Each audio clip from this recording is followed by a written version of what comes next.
An author and journalist was among at least a few people who stumbled upon a very strange discovery yesterday about how the Trump administration went about calculating which countries should be hit with what reciprocal tariffs. It's so simple that it seemed improbable that they would have done it this way. I think initially my reaction was just like, no way. And then it was like, oh yes, way, of course. I'll show you the math trade experts say is so crude and misleading. The ones we spoke to all had the same reaction. The way they calculated this just simply doesn't make any sense. I'm surprised that they actually had a formula. It seemed like the tariffs were sort of random and plucked from air, and it wasn't clear what criteria one was going to use. Now, yesterday was a big day for Trump, Liberation Day, the announcement of universal and reciprocal tariffs against almost every single country on Earth.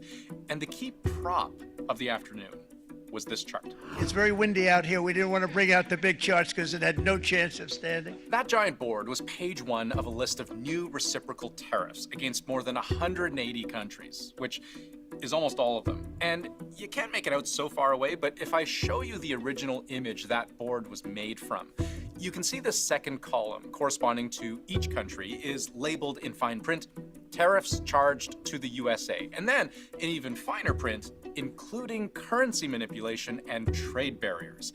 And every country shows a different number. So to translate, this is what the Trump administration says. It calculated for every single country what tariff they effectively put on US goods, if you factor in not just their tariffs, but also all kinds of unfair things those countries do to put America at a disadvantage. For nations that treat us badly, we will calculate the combined rate of all their tariffs, non-monetary barriers, and other forms of cheating. Except the actual math of their calculation is so rudimentary and does not directly relate at all, as advertised, to actual tariffs or currency or trade barriers. What they appear to have done was to take the US trade deficit in physical goods with each country, divided by total US imports of goods from that country, turn that into a percentage, and that's it. That's what they misleadingly call tariffs charged to the USA. And if I actually do the math for you, you'll see why this doesn't make any sense. Take China. We can find from government figures what the US trade deficit with them was last year, and that's $295.4 billion. If you divide that number by total US imports from China that same year, that's $438.9 billion. One number divided by the other, and what you get is 67.3%. And sure enough, this is the tariff the Trump White House accuses China of charging. Problem is, this number is clearly not derived at all from any tariff China charges. The fact that we know now that it was a simple division of two numbers is perhaps a bit embarrassing to the administration. Now, I've manually checked all 185 countries on this list.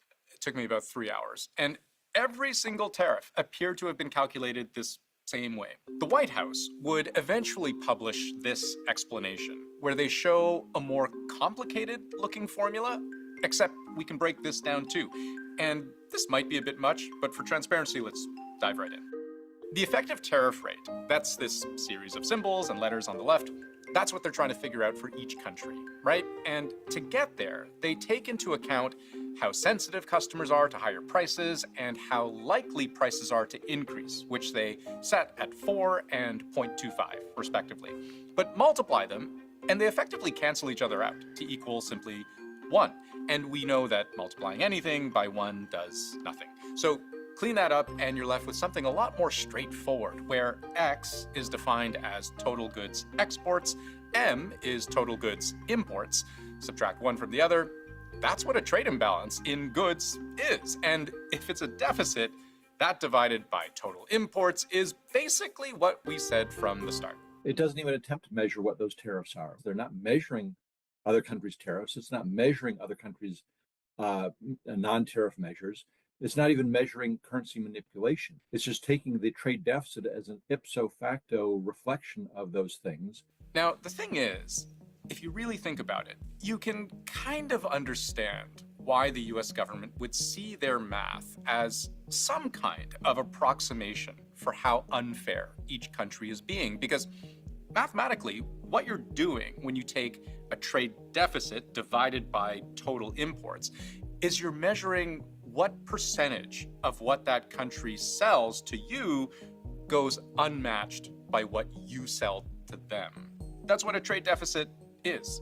How much more they sell to you than you sell to them. But it's not necessarily a bad thing. Just to use an analogy, we as households, we as consumers, we have trade surpluses and trade deficits with different entities in the economy. Most of us run a massive trade deficit with our grocery store. Most of us have a massive trade surplus with our employer. They pay us, but we don't buy anything from them. Are these things that are problems we need to remedy? So in some sense, the underlying premise that bilateral trade imbalances are necessarily bad is just wrong. But Trump thinks they're bad. He would prefer to be the seller making money as opposed to the buyer spending it, which he's allowed to think. But again, this claim of his that all these numbers on this list are effectively the tariff rates that countries charge the US when they're just not at all, and then to use those simplistic calculations to in turn inform the actual reciprocal tariff that, as a matter of official trade policy, the US is going to then impose on actual products from real businesses all over the world. You're going to have a lot of people out there believing something that's not true, namely that Vietnam has a tariff rate of 90% on US exports and Cambodia has a tariff rate of 97%. So that's just bad, right? It just gives people a false view of the world. You know, Trump wields tariffs as a serious weapon of global trade. The word tariff to me is the most beautiful word in the entire dictionary, okay? We've seen how even the simple threat of tariffs can erase trillions of dollars in stock market value and force companies on every side of the border into a decision-making tailspin because they don't know how to plan their supply chains in the face of such wacky numbers. We may have short-term some little pain, and people understand that. And Trump would say this works towards a noble and important goal, which is to restore the economic engine of American manufacturing. Except this most recent attempt to level the playing field, it isn't supported by sophisticated models or rigorous analysis. It's a shortcut, an oversimplified reduction arbitrarily divided by 2.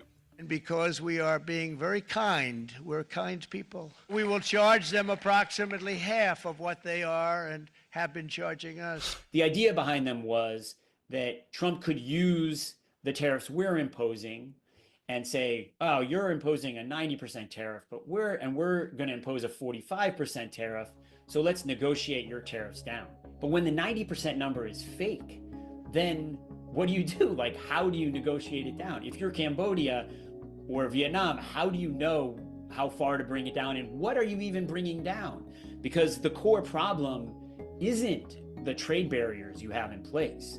The core problem is you're not buying enough stuff from the United States, and we're buying too much stuff, in Trump's mind, from you. I'll show you one last thing. This list, one other thing I found curious was how so many countries have exactly 10% written here as the effective tariff rate that they charge the US. Isn't that weird? Like, all these countries charge the US the exact same 10% rate? Well, again, I checked every single one, and all of them, all 115 of them, actually buy more from the US than they sell, which gives the US a trade surplus. As in, by Trump's definition, these are the countries the US currently rips off. But Trump's answer to that is to punish them anyway, to charge their goods a 10% tariff. I don't know what logic explains that.